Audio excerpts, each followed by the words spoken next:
ಎಲ್ಲರಿಗೂ ನಮಸ್ಕಾರ. ನನ್ನ ಹೆಸರು ಪಾರ್ವತಿ. ನಾನು ಶ್ರೀ ಸರಸ್ವತಿ ವಿದ್ಯಾಮಂದಿರದಲ್ಲಿ ಹಿಂದಿ ಶಿಕ್ಷಕಿಯಾಗಿ ಕಾರ್ಯವನ್ನು ನಿರ್ವಹಿಸ್ತಾ ಇದ್ದೀನಿ.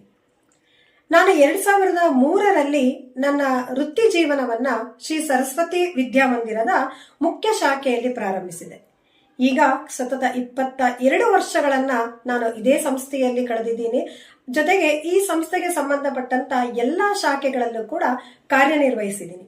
ಇದನ್ನ ಹೇಳೋದಕ್ಕೆ ನನಗೆ ಬಹಳ ಹೆಮ್ಮೆ ಆಗುತ್ತೆ.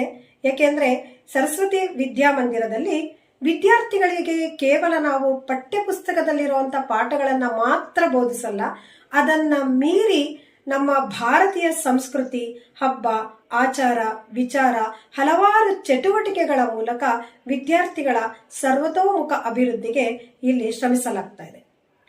ಈಗ ಈ ಸರಸ್ವತಿ ವಿದ್ಯಾಮಂದಿರ ತನ್ನ 75 ವರ್ಷಗಳನ್ನ ಪೂರೈಸಿ ಅಮೃತ ಮಹೋತ್ಸವವನ್ನ ಆಚರಿಸಿಕೊಳ್ತಾ ಇದೆ.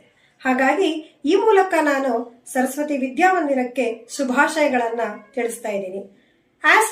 #ಸುಶಿಕ್ಷಣ ಯಶಸ್ವಿಯಂನ ಲಕ್ಷಣ, #SSVM75.